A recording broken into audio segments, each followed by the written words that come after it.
Hey Spartans, we've got Brian Kula from Kula Sports Performance on the show with us today. I had the opportunity to meet him here in Madison, Wisconsin, and man, this guy is on it. You know, one of my pillars is about physical fitness. One of the bridges that we work through is number 2, internal in our coaching, and internal means physical, mental, and everything, nutrition, and everything that goes with your body and mind to be as peak performance or optimal performance as possible. And I wanted to have someone on the show that really embodied that. And so Kula is working with high school athletes, collegiate athletes, Olympic athletes, and folks in the professional world like Christian McCaffrey. So he has a wealth of knowledge. We dove into today coaching, success stories, philosophies, mental training, how technology is getting into more and more of the physical training space, business and entrepreneurship, and obviously we didn't leave out leadership. I can't wait for you to hear this episode. Let's go.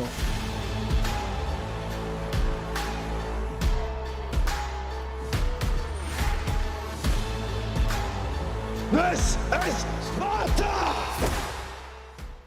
Are you a financial advisor that's struggling to get to the next level, reach the next level of prospects, or potentially hire that next person on your team and you don't know where to go? Well, we've got a special opportunity just for you. On September 26th and 27th, we're going to be hosting Rhino Camp right here at Five Bridges Farm. So if you're struggling in any of those different areas and are looking to dive deep inwards and have a great experience, not only in your practice, but we're going to get physical, we're going to get mental, and help you become a better advisor, but even more, a better human being when you leave here. When we're not going to just let you have an immersion experience, we're going to follow up for the next 3 months to make sure that you're able to execute on all of these skills that we're teaching you. Oh, and by the way, if you are not a financial advisor that happens to be listening to this, but you have a financial advisor, you need to make sure they're here. So all you got to do is go to www.joshkosnick.com/rhinocamp to find out more information. I hope to see you there. Welcome back to Spartan Leadership. I am your host, Josh Kosnick. And if you are here for the first time, welcome. This is a leader-to-leader conversation podcast where we're trying to have as much impact on you and the world as possible. Today, I got with me my man, Brian Kula. For the rest of this episode, you're just going to hear me call him Kula because that's what he goes by pretty much everyone that knows him. So if you hear me say that, that is his last name, not his first name. We're just going to roll with it. So Brian, it's Kula. Welcome to Spartan Leadership. Happy to have you, brother. Thank you, my man. I appreciate you asking me to be on. Looking forward to it. Yeah, and shout out to Steve for connecting us, and we get to meet at the high school football coaches convention here in Wisconsin, where you got to speak and talk about all the cool things you got going on. So yeah, man, love being up in Madison, but that's a fun crew up there. Yeah, we got a wild crew in Madison, as you know, but well, you got a wild crew in Denver though as well. Yeah, we match it. They say like Boulder's like Madison of the West, right? So there's a lot of similarities. There is. There definitely is. So let's start a little bit from the beginning before we get into all the cool stuff that you're doing now. So you being a high performance coach, working with some of the best athletes in the world, and also still down to high school level, like what inspired you to pursue a career in coaching from the get-go? I was born into a coaching family, so it's kind of the family business. My grandfather back in the 50s was a successful football coach. Athletic director. He even was dabbling in athletic development back then. And then my father was a 35-year coach, high school, stayed at the high school ranks, but really developed like the first weight room and kind of performance type training at the high school he was at. He was one of the first members of the NSCA and was really kind of looking at the Russian model, the Eastern European model back then. And so I was hang cleaning and going through movement stuff when I was, 12 years old. So I don't know that I ever had another path. And as an athlete myself, I think it was just a natural segue into, I come from a family of teachers and coaches. So I just kind of followed in the footsteps of the family business. That's awesome. And I did the same, but I was the firstborn, butted heads like hell with my dad in those teenage to early 20s years. So I got to ask this question. And also my 7-year-old, he just turned 7. he doesn't listen to me for shit when I'm coaching him. So in baseball this summer, I was asked to be an assistant coach, and I said, you know what? He doesn't listen to me. I'm gonna sit this one out and sit on the sidelines and let you guys do the coaching. And he has a former college baseball player as a coach who I knew he was doing a great job. So I said, I'll sit this one out. So how are you with your dad and listening to him as coach as well as father? Yeah, we definitely had some struggles at the kitchen table or in the car ride home, when I was younger. I probably didn't take advantage of his knowledge and passions, like I should have, as any knucklehead teenager would. And looking back, there's some regret of not, locking into the things that he had done. But you have to learn, through those things. And, he was very much involved in my athletic career. He was my football coach. He was my track coach. And so, with my kids, I kind of went the other direction a little bit. I worked with them, but maybe fortunately, my son was a basketball player. My daughter was a soccer player, which I had less knowledge of. And so I did get to be more of a sideline, support, love them. Because we did have we had some stress and strain around that with my dad, for sure. Yeah. I think it tends to be that way until we get, comfortable in our own skin. And also us fathers learn how to speak to our kids in a little bit different manner, because there are those familial emotions there, as well as the coaching moments that are necessary to happen. So right. Yeah. I think that's also on us as dads to learn how to best communicate with our kids. Yeah, that's it. I mean, and even in those head-butting moments, right, there was so much wisdom instilled. And, I draw from those experiences on the daily, from the things that he, that I thought at the time were a nuisance were huge life lessons that I pull from all the time now. That's awesome. So could you share maybe a key success story along your long journey? Because you've been, an amazing high school football coach. You're coaching, and we'll get into some of the athletes that you're coaching, from Christian McCaffrey and Saquon Barkley and probably numerous others that I don't know about. But what was maybe the key success story in your early career that's like, man, this is it for me. This is where this is where I found my calling. Right. Yeah, I think at a really young age, I was 23 as a head track coach, varsity football coach, kind of, green, wet behind the ears. But had a group of kids that I kind of locked into at that age and started doing some off-season training and things like that. And I actually took one kid, his name was CJ Crow, at Greeley West High School, who, he actually approached me and said, hey, will you train me all summer? And there wasn't really the summer programming back in the, late 90s like there is now. And we took him, and he was a kid that we kind of pulled out of the hallway and said, you have some abilities, let's grow those, and worked with him one-on-one through his senior year. He graduated with 7 school records, some state medals, like just had an unbelievable career, 23.5-foot long jumper in high school. And I think it was in those formative years that I went, hey, if we relationally and physiologically do the right things with a kid, we got a little bit of a system here that obviously has morphed and changed over the years. But I think I figured out that we can have some success, doing those things. And so I would say he was my first kind of real aha moment of, man, if we do this the right way, we can make kids a lot better. Yeah, no, that's awesome. And you had a great success. So you had a great run as a high school football coach. Tell us a little bit about that, because I think that from what I know and heard from you and then others about you, is you had this phenomenal run. And I just, think about our Wanakee High School coach that just retired. He had many, many state championships, and was there for, I think, almost 30 years before he retired.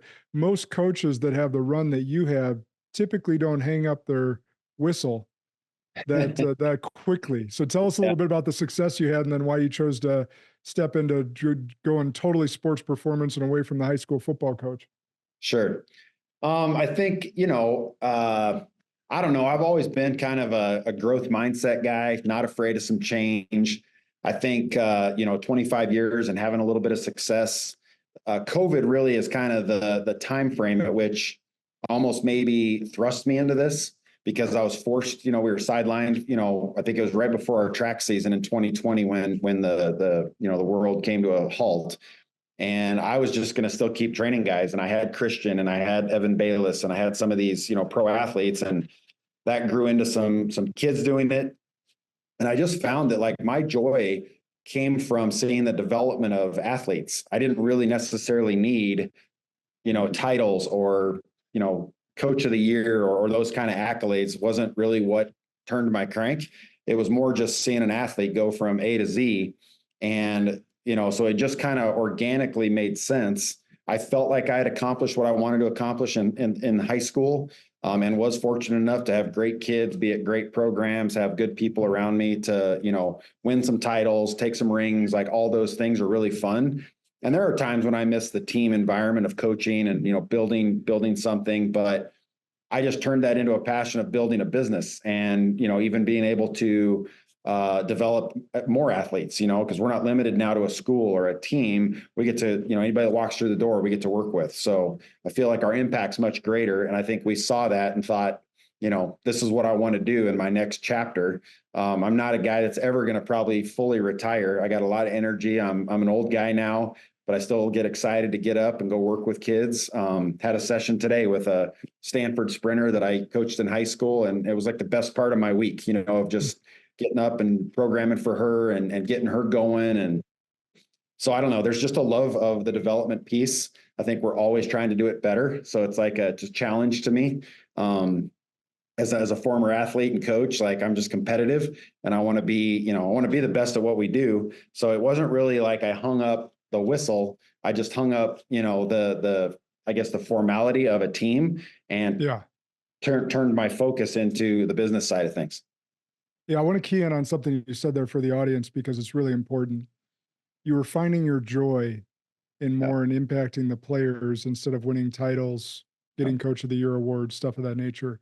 And I had a very similar experience where in the financial advisory industry, I was running both a financial advisory practice as well as building a team.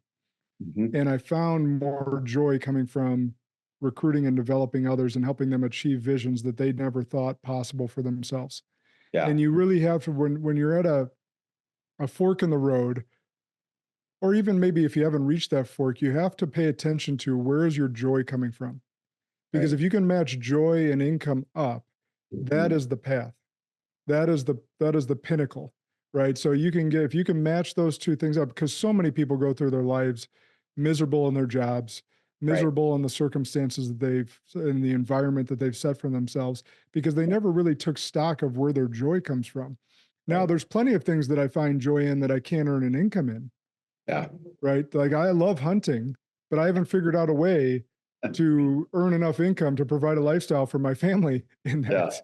Yeah. So there's a little bit of nuance there, but if you are in a crux in the road or you're facing one, like you have to lean into where your joy is coming from, not just what you're good at necessarily, because you were a hell of a high school football coach. I was a hell of a financial advisor, but I found more joy in developing in others. And then the second thing you said is you found more exponential impact in expanding outside of that high school football program. Much like me, I figured if as a financial advisor, I could service and serve 500 households.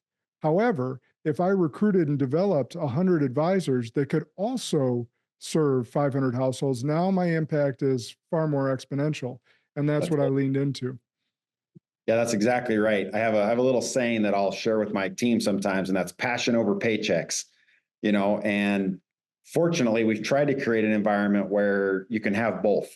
It's an industry where coaching in general, a lot of people step away from it because they can't make enough money. It's very labor intensive. You got a lot of time investment without the financial reward. And so I think that's one of the joys for me has been to see some of our coaches have more financial success doing what they love to do, versus getting a little stipend for helping out, coaching football and asking for, 1,000 hours out of their fall. Now they can get paid for those. And so, but to your point, when you love something and it pays, like you'll never work a day in your life. It's not a grind. It's not, I don't want to go to the office. You get to have some freedoms, relationships with kids, and really kind of live out a fun lifestyle, get paid for it. And, everybody's happy. It's a win for everybody. The kid gets the best coaching, the best development possible. And, everybody's the best version of themselves then. Yeah, absolutely.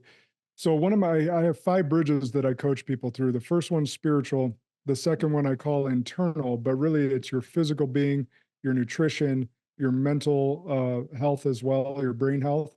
Mhm. And so on that physical side of things, I'm really empowering people to take care of their body and their brain so that they can be their best selves in their profession, to their families, to the loved ones, those that they lead, all of that stuff.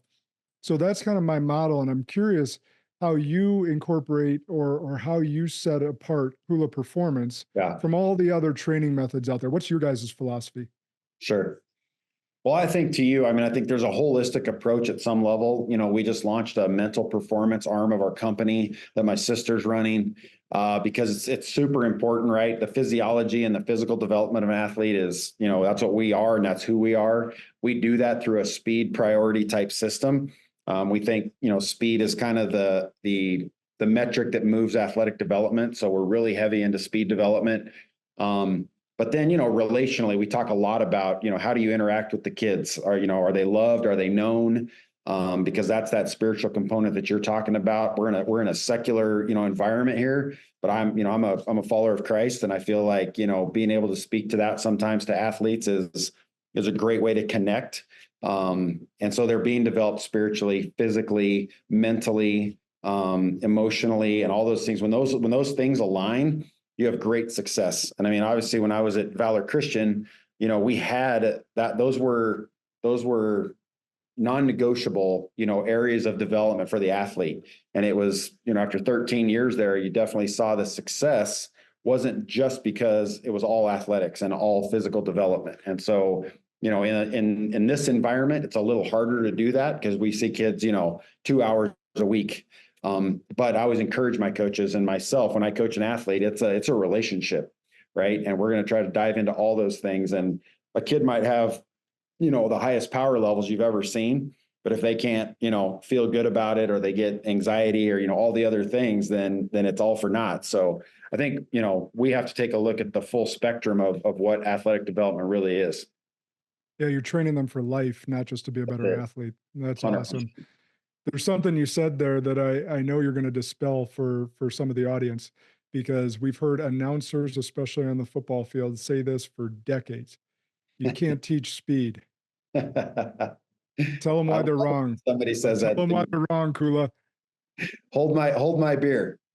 Um, Yeah, I mean, I think, speed is a skill, right? It's a skill like anything else, and it can be taught. And so, there's the lowest hanging fruit of making an athlete strong in the weight room and running them. They're going to have some level of adaptation to running in general. But we try to take it to the next level and teach it from the ground up. And we truly do see, of course, everybody's ceiling is a little bit different, and I think sometimes when coaches refer to that, right, like not everybody's going to turn into Christian McCaffrey, not everyone's going to turn into an Anna Hall, but we can definitely raise their ceiling, through the training methodology. And I 100% completely disagree with anyone that or take on the challenge of somebody that says, speed, you're either born with it or not. I really look at it as a nurture, not a nature, type of an environment for us. Yeah. Yeah, I just you brought that up quick as you were talking about speed being a foundation, and I know I heard it, and I probably believed it at some point because we've heard it so much. Sure. But Sure. now knowing the training world so much, and especially how we've evolved, because Yeah. you're right. Like I went to high school in the late '90s, and the training just was not evolved enough to teach us Yeah. that speed. Now it has. Yeah. So that myth has been completely dispelled. Yeah, the problem I think really boils back to speed. Speed is a slow growing, product. And so it takes a long time to develop. I mean, it can take years to develop, speed.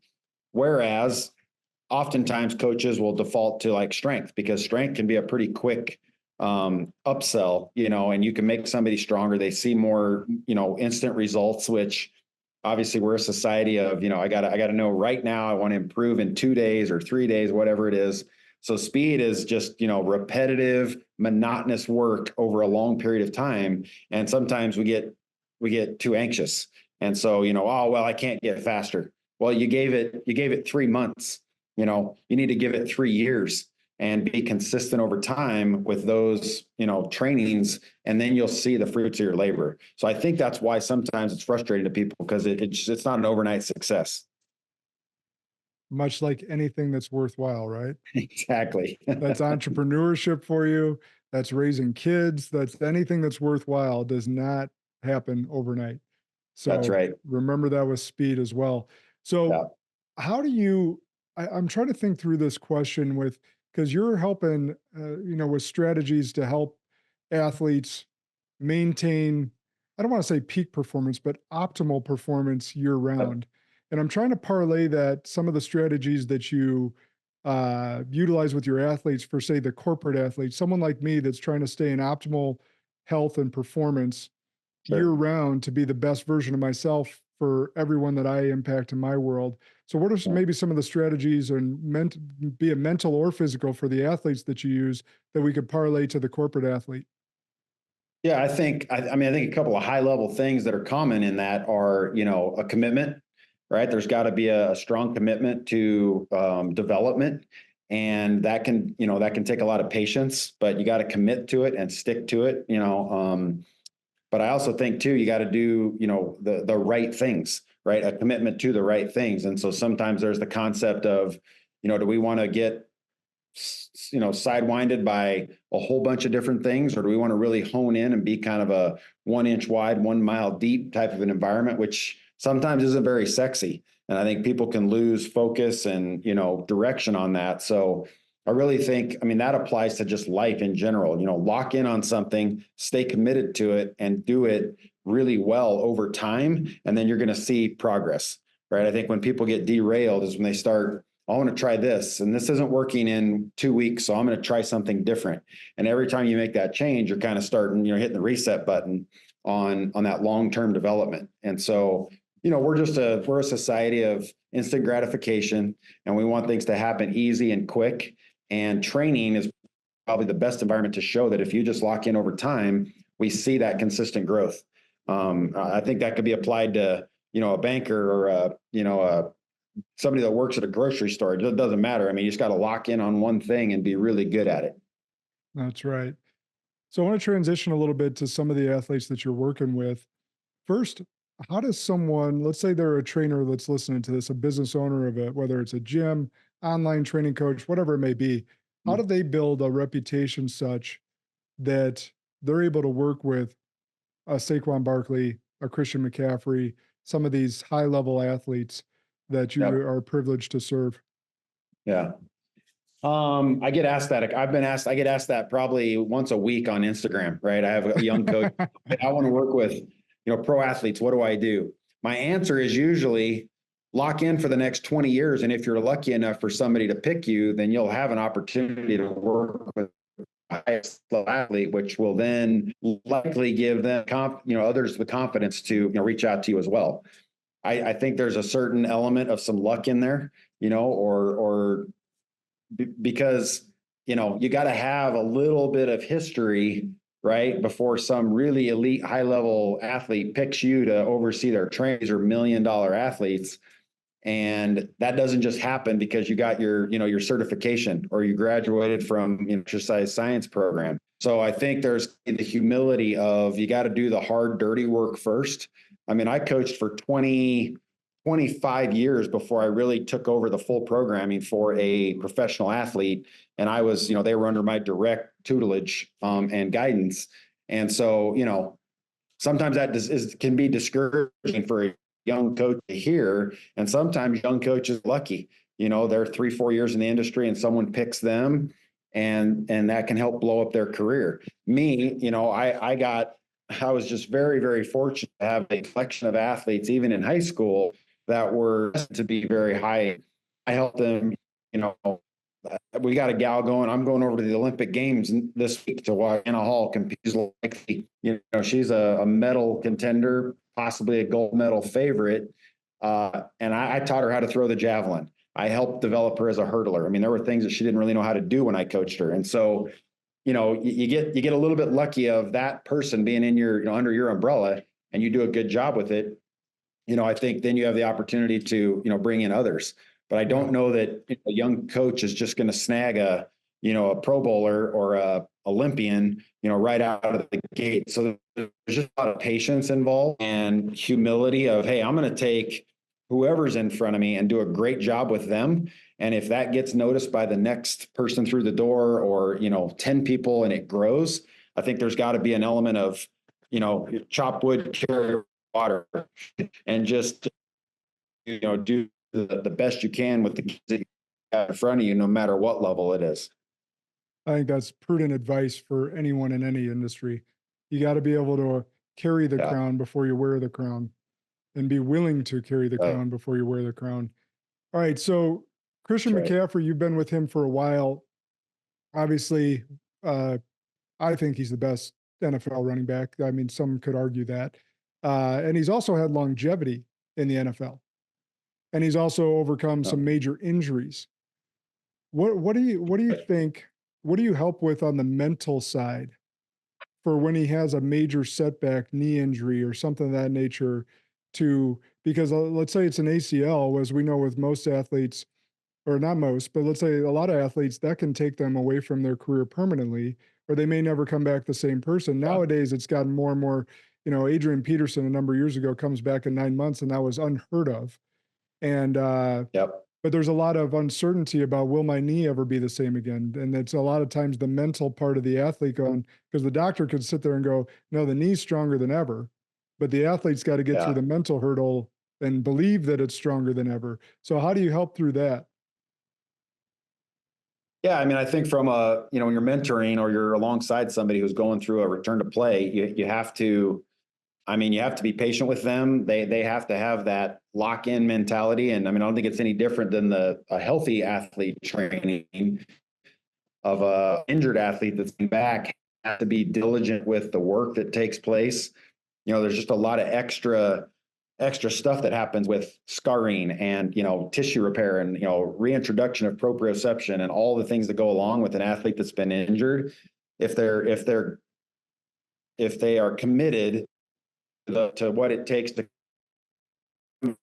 know what the metrics for bone, muscle, tendon, ligament repair time is. But then there's all the other work that has to be done to reintegrate the health system and all the things go into that. So it's tedious, and a lot of athletes aren't willing to do that. So the mental piece comes from, do I want to do all the work to get back to, 100% normal? Or am I going to get impatient and retire, or impatient and, underperform? So, the rehabilitation, and, we've been through all of that in, an 8-year NFL career with him and others, that you just have to pin your ears back and do the necessary work to reintegrate all of the systems that go into, getting back on the field or the track or the court healthy again. Yeah, that's really good. First starts with their commitment. Do they see the end in mind, which is one of Stephen Covey's 7 Habits of Highly Effective People? Do they want to get back to that peak performance or optimal performance? And are they willing to do the work to get there, because you're going to help them get there? And that's the same. Yeah, that's it. That's 100%. I mean, Anna Hall might be the best example of that I've, and I don't train her anymore. I'm just more of a fan of hers now. I got to coach her in high school, but, she's been through 2 really major injuries that, one you'll hear about a little bit next week in the Olympic Games, where she hurt her knee and had surgery in January. But, I know her well enough to know that her mentality is, failure is not an option. The goal is still the goal. So what do I have to do to make that happen? And then I'm going to take every means necessary to make it happen. Christian's the same way. I've seen several athletes that go through that, and the ones that lock in and are day to day on their therapy, their modalities, their, all the things they're supposed to do, usually land right back where they're supposed to. Yeah. I'm curious. There's been some buzz, I know. So, I'm a Badger fan. TJ Watt this offseason, it's rumored that he did very little heavy weights and was going far more functional. And I think there's some others that I heard rumored, I didn't confirm, that they were doing some of the same stuff, going away from some of the old Olympic lifts, or perhaps the old James Harrison lift heavy shit and show it on Instagram type stuff. What are you seeing changing in the industry? What are you seeing stay the same? Yeah. I think people are starting to realize, right? I mean, like we highly value the weight room. It's a critical component to athletic development, but there are certainly, you know, there's top end numbers that we don't need to chase in the weight room, especially with a well-developed professional athlete. And, I think as coaches evolve and grow and understand, and it's not all about, I mean, it's a pretty easy program to say, hey, let's make your squat 100 pounds heavier. That's a pretty low hanging fruit. Doesn't take a whole lot of, creative programming to make that happen. So it's like, what is gonna move the needle? What's gonna keep an athlete healthy? What keeps them available, right? Available is much more important than what your squat max is. And so, some of the functional strength stuff, obviously, I still think at some level you have to push heavy weight. There's hormone response, there's tendon and ligament development, and all the things that go into all that. But knowing as a coach when it's time to say enough's enough, we have plenty of strength levels. So now what do we need to do to ensure proper proprioception? Have we addressed the fascial, the fascia system? Have we addressed, stretch reflex and like all the other things that go in? There's a lot of ways to develop those things that don't have to be traditional powerlifting, Olympic lifting, type of movements. We tend to approach things from a speed, foundation. And so there's lots of things we do in movement that don't even require weights that still, can enhance what they're doing on the field. And it's a lot better on the body. And it really, Vince Anderson had a big impact on me years ago when he said, training should look like competition. And so, when I'm working with an athlete that's maybe a basketball player, do we really need to force the issue on a big, heavy squat? Or should we be doing movements that more mimic what they are, what their load looks like on a basketball court, which would be, high decelerations, high accelerations, force absorption, in landing from all the jumping that they do and things like that. So it's just, it's a maturity in coaching to know what an athlete needs. They need strength levels, they need fast twitch recruitment. They need all the things that fall along the force velocity profile, but knowing when to back off one and enhance the other, I think that's a skill that takes just time, experience, and maybe a better general understanding of, what is the max strength levels that an athlete needs. Yeah, no, it's really good. Now let's take that to the everyday person like you and I that aren't professional athlete. I know this is pretty broad because it depends on the person's goal, right? So if I want to put on lean muscle mass, that's different than trying to lose 100 pounds. Right. But if you could take it more broadly, what would be a healthy lifestyle between lifting and cardio on, say, a weekly basis for a non-professional athlete? Yeah. I think for the general population, that's trying to be healthy, that's trying to, have a lifestyle where they can, weekend warrior or, be healthy enough to play with their kids or whatever it is. We find, obviously weight training in that environment is really good. And I think people are realizing more and more how much positivity there is around strength training. So lifting some heavier weights for general pop kind of falls off because they think, oh, I'm not an athlete anymore. I don't need to do those things. But we see a lot better benefit to weight loss, to body composition when a gen pop person is in the weight room a little more. And sometimes for a female or an older gentleman, they might not be as comfortable doing that stuff. And so it takes some practice and some, diligence in doing it properly so you don't get injured. But I think, if I was going to tell somebody, I would say, the runner, there's reasons to do that if you're racing in marathons or half marathons or whatever. But I would say that, more limit the cardio because those things are hard on the body as well. And if you can develop some lean muscle mass, then you're going to promote, a lower body fat percentage, lower BMI, and have, more muscle mass is healthier for us. And to stay strong kind of, promotes longevity just in humans in general. So I would tilt more towards weight training and less cardio. And if you feel the need to run and sweat and have kind of that hard workout, then more interval style training is better than that just long, slow state cardio. It is just better for the body. So you're saying I'm nailing it. You're nailing it, baby. You're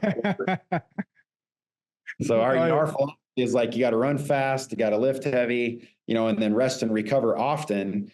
And I mean, I think that concept can really be adopted by even the general population. You don't need to go out and run 5 miles every day. I don't know if that's the best path forward to, good, just general health and wellness. Yeah. There's really good things around having some lean muscle mass. I think having a healthy heart is important. So some cardiovascular fitness is needed, but a good strength session will keep your heart rate up for, an hour. And that's also healthy for you. So just seen a lot of, middle-aged women that move from that cardio, I'm going to go be on an elliptical for an hour every day, and they switch to some level of strength training and supplement it with some interval training or some cardio. Their results are much better and they like it a lot better. Yeah. And there's all the science behind your muscle mass and bone density going down together. And as we know, the aging population, the elderly, one of their biggest risks is falling and breaking a bone. So if we can keep muscle mass on our body longer, it helps with our bone density, helps with our dexterity, helps with a lot of different things as we age. Yeah, I had a grandfather that he deadlifted until he was 92 years old. I mean, obviously he started taking it off a rack, very limited mobility, but he was from Germany and he completely was sold on the fact that if he could keep his low back strong, that he'd live longer. And the guy lived to be 90 something years old, 92, I think he was, and smoked like a chimney. Didn't actually live a very healthy lifestyle, but he stayed strong in his posterior chain. And he swore, I mean, just adamant that was what, kept him living. And I don't know if I'd recommend that program to everybody, but I think there's some concepts and principles behind it of stay strong. We have good bone density. It's really healthy for hormone response and things like that can, maybe give us some longevity. Yeah, that's awesome. Yeah, probably not smoking like a chimney till you're 92. That's probably not it. But the heavy weights, lifting heavy weights till you're 92, that is recommended. All right. So I heard you talk a little bit about this when you were in Madison, but the impact of technology. How are you seeing technology, and how's that influencing your training methods, or how are you seeing that improve performance as a whole? Yeah. I think they're great tools in the toolbox to help enhance training. I still believe that, there's really no substitute for movement and, pushing weight and the things that are just old school. They've been around, they stood the test of time. And, some of the research that we see of how fast we should move a weight and what it's going to enhance are there great tools to enhance what we're already doing. I'm not necessarily a guy that likes to lean on technology. I think technology is great, and like I said, it's an enhancement, but it's not something that would substitute in for the things that we like to do, just on the turf, on the track, in the weight room. I do think that there's some technologies, coming around in regards to vibration plates, in regards to treadmills, things like that can give us potentially maybe a higher adaptation to the things that we already do. And so I think those things are amazing. And those are more the things that I jump into. Velocity-based training's become really popular, and there's lots of devices and outputs that we can see. I always tease my staff of, I'm not big on velocity-based devices, because after 30 years in the weight room, I can tell you if you're moving the bar fast enough in that movement, of what we're trying to accomplish. I don't need a device to tell me that. I can see it. I'm going to make the adjustment and we'll go from there. So again, is it an enhancement? And if we, like to see that and it adjusts their weight and stuff in a big college football environment, then why wouldn't you do that? It makes a lot of sense. And I'm probably a little bit, falling in I'm getting older. I'm less technology savvy. And so, these young bucks come out and they have all the tools and toys that I'm probably not as good at, but I also feel like I can still see it with my eyeballs too, and I think there's something to be said about that, of just what's the feel of the moment? What's the feel of the session, to make an adjustment in training that even technology might miss. It's just like the AI stuff coming out, right? I mean, it can write a wonderful article, but is there emotion behind it? Is there, all the things that you see as a person that is stood the test of time, Yeah, absolutely. All right. So this is a leadership podcast, so I couldn't get away or through a podcast without talking about it. So leadership and coaching, you've been an awesome coach, both on the football field, in the gyms, all throughout your life. What do you think the key leadership qualities of a coach? What do you think they must have? I think a great coach is a great teacher. I think anybody in leadership is a teacher at some level, right? And I think to me, a teacher is defined of somebody who can disseminate information, but can disseminate it in a way that is received well by the consumer, And so there's a lot of people that have a lot of knowledge. They might be so smart they can't even deliver the information to the audience. And I think that's what makes a leader a great leader is they're knowledgeable, but then they also have a delivery system that is absorbable, And so I think, that has to do with a lot of different things. It has to do with your relationship ability. Do you love what you do? Do you love the people that you're trying to, lead? And because I think that's felt, right? And if people know that you love them, that you have their best interest at heart, but you also have a clear direction, mission, vision of where you're headed, then those two things combined, I think, is what make the best leaders in any industry, whether it's business, military, whatever, education. Those are your best teachers, your best captains, your best, fill in the blank, is they have a high level of knowledge, but then they're also able to deliver it from a place that the consumer can receive it. Oh, that's really good. So thinking about teamwork and the teams you brought together, and you have high level performers. Let's say they're, high school athletes trying to make it to college. How do you cast a vision and how do you bring that team together? Because all entrepreneurs are trying to do just that. They're trying to get everyone rowing in the same direction towards a common vision. What's your methodology and way of going about that? Yeah, I think you have to have an end goal in mind, like, hey, it's the beginning of the track season. We're going to win a state championship on day one. I think everybody's got to know what we're working towards. And so you set that very clear. But then you also have to be able to say, what are the steps that we're going to take to get there? Right. I mean, everybody probably goes first day of practice, hey, we're going to win a state title, but what steps are we going to put into place? What levels of accountability are we going to have? How high level of planning are we going to have and be able to make modifications through that process? That's probably what's going to separate, a coach that's got a bunch of excitement for trying to go win and somebody who actually is going to go win is they have the plan. All the athletes know the plan and they follow it, so same in business. If the boss has the vision and all the employees understand what that very clearly and what the expectation is, I think there's success on the other side of that. Oh, that's really good. I agree. Because if the steps aren't there, those athletes that have never tasted that victory before and haven't been there before, they have no idea how to get there. Right. And they're just like, oh, yeah, coach, sure we are. Yeah, sounds good. Yeah. It's a culture, right? It's a championship culture. And so everything that you do in a day-to-day has to be done with excellence, right? I try to lean into the concept of a relentless pursuit of excellence. And that doesn't just mean we're going to stand on top of the podium at the end of the year. That means that our practices are going to be excellent. Our recoveries are going to be excellent. Our, planning is going to be excellent. The way we take the field is going to be excellent. How we dress, it goes down to all the little things. And if you look back at the best coaches who we could argue are the best leaders, the Nick Sabans, the John Woodens, those guys that had just unbelievable success, that didn't just happen because they had good athletes, right? They had an unbelievable system. There were expectations, and then they held them accountable to those things, and they had repeated success over many, many years.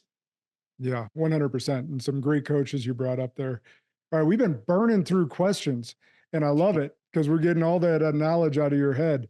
So I had a couple ones that I skipped over in my head because I wanted to ask you these, but I wanted to get through all the main points.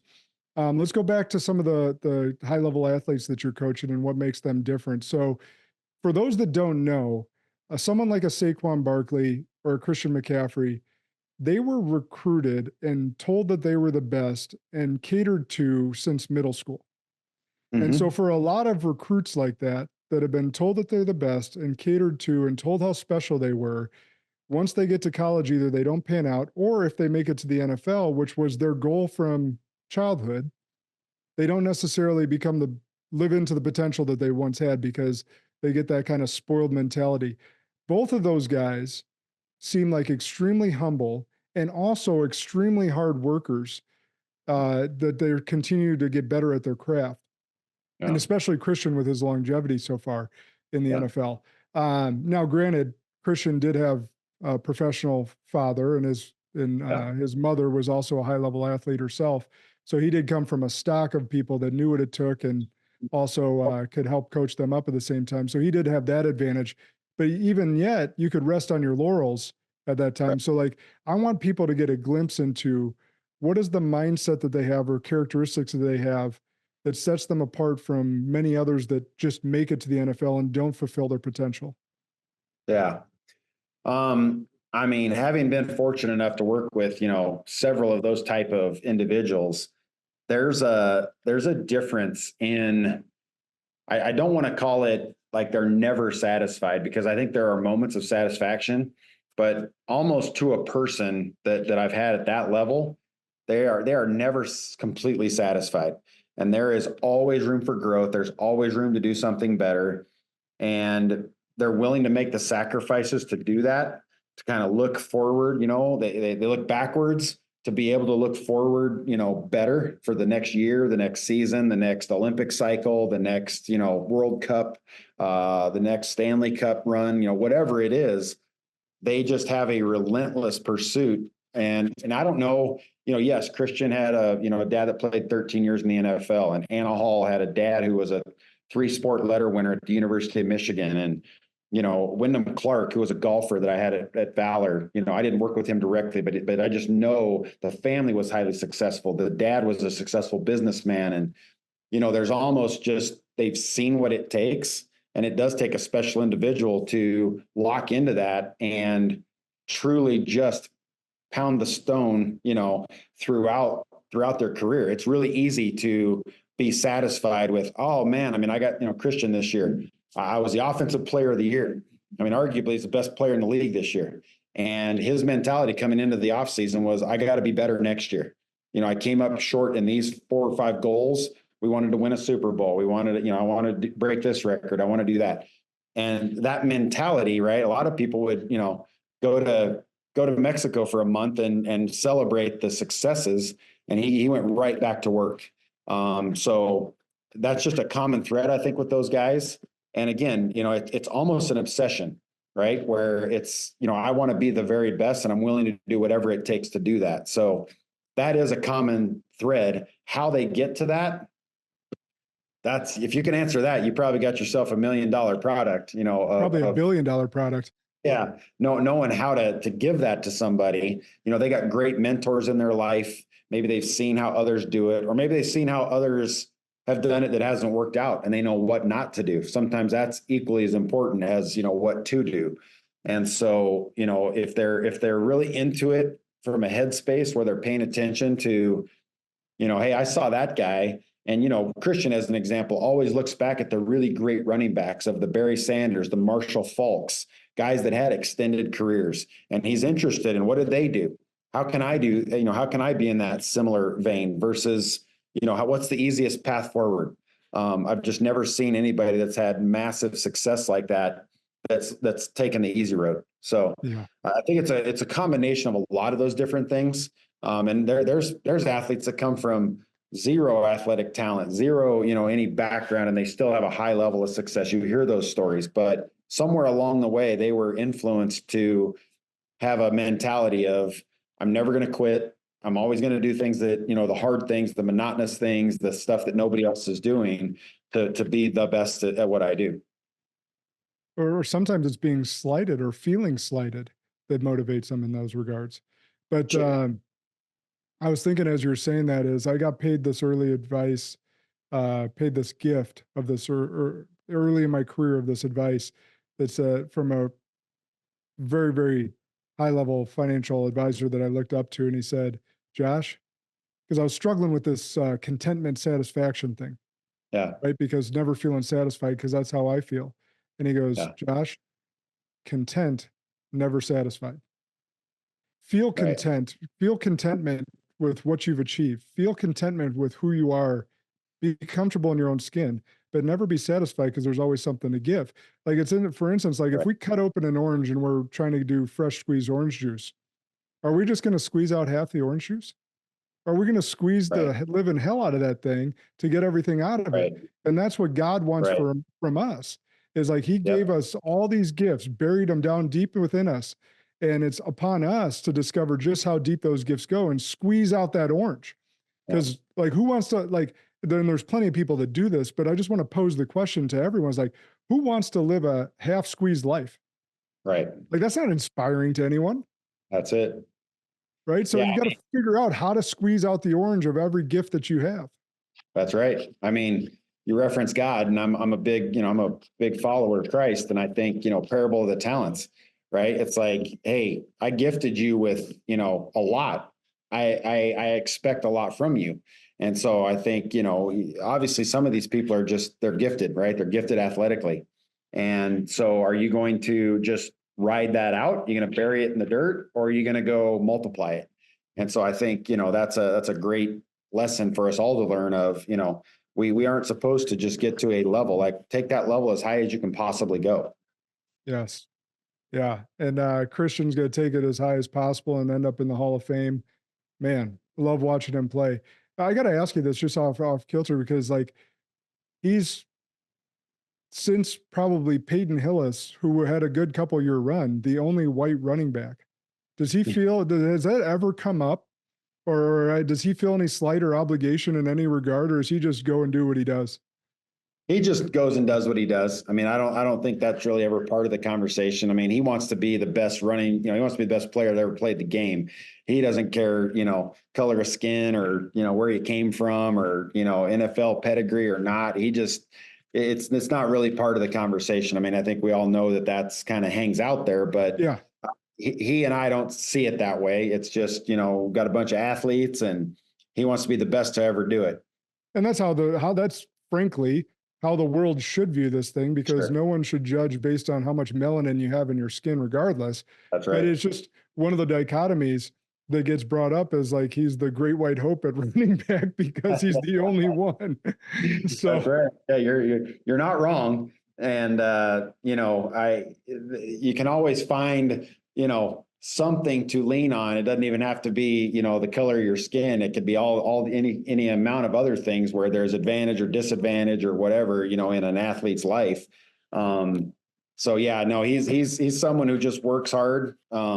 He could be orange, and it wouldn't matter. So yeah, he's a lot of fun to watch. So I had to ask about him since you have such a good relationship with him. But so any other tips on entrepreneurship or leadership that we can leave with the audience that is just some pillars that you've built your business upon or built your coaching career on?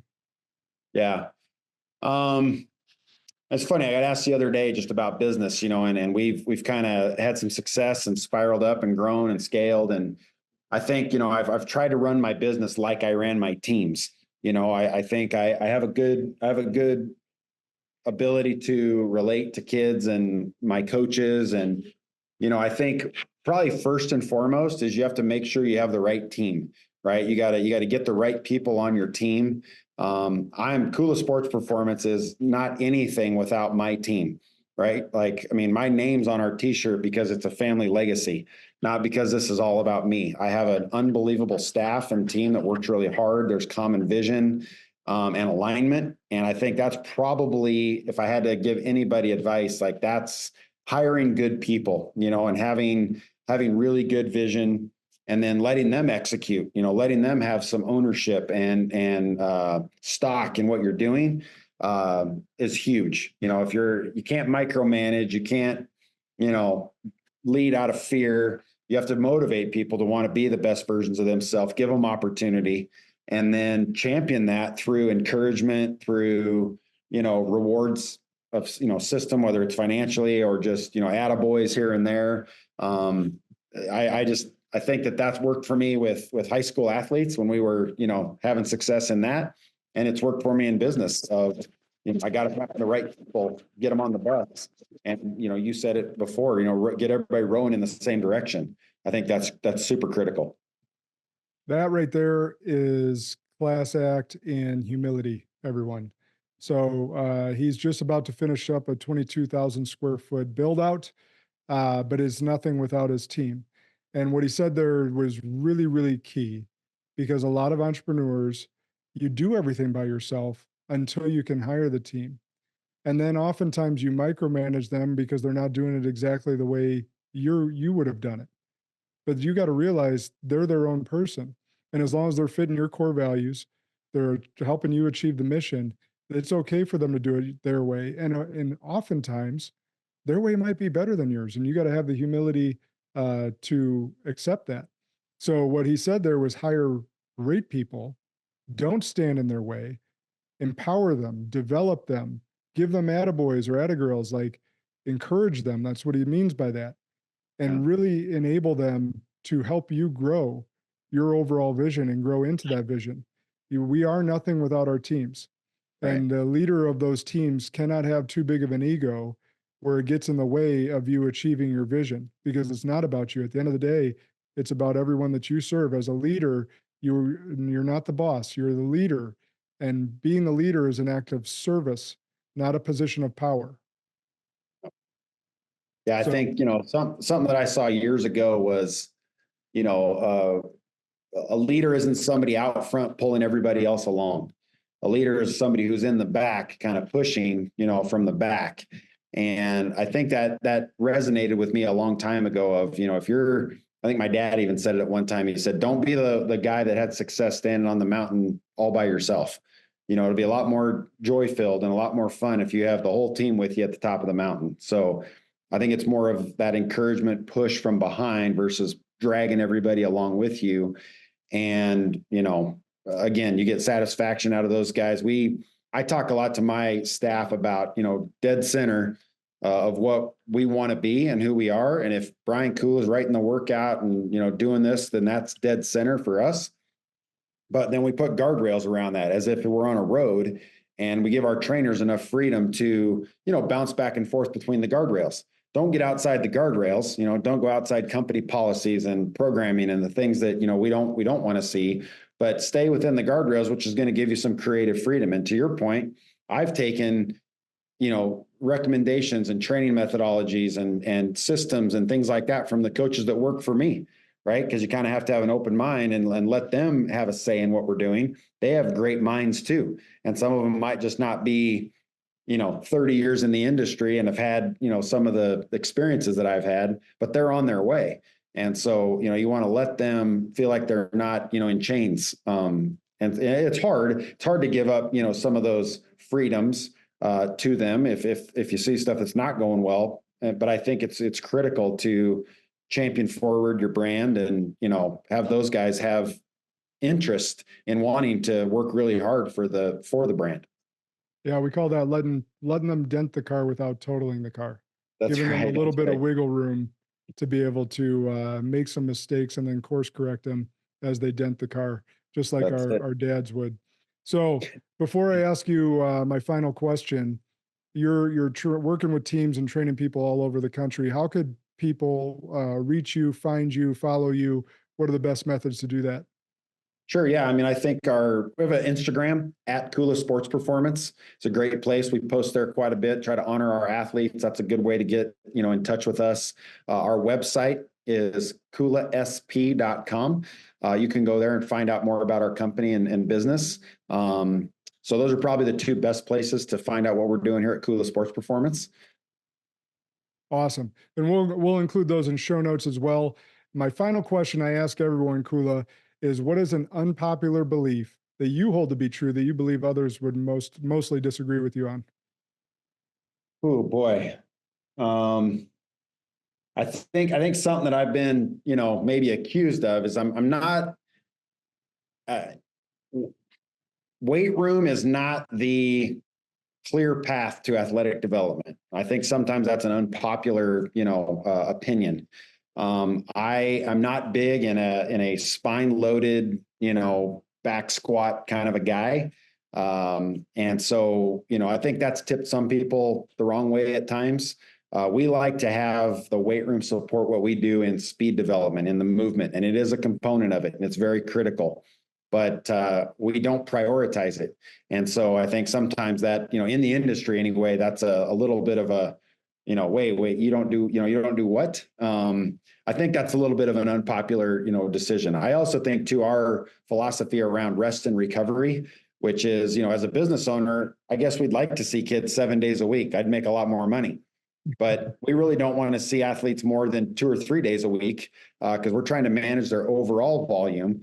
And, for us as a company, we're willing to say, we really only want you here 2 days a week, even though we know we'd make more money the other way. It's better for the athlete to do a little bit less and see more benefit in, the recovery component and being able to hit high ends in the high performance side of things.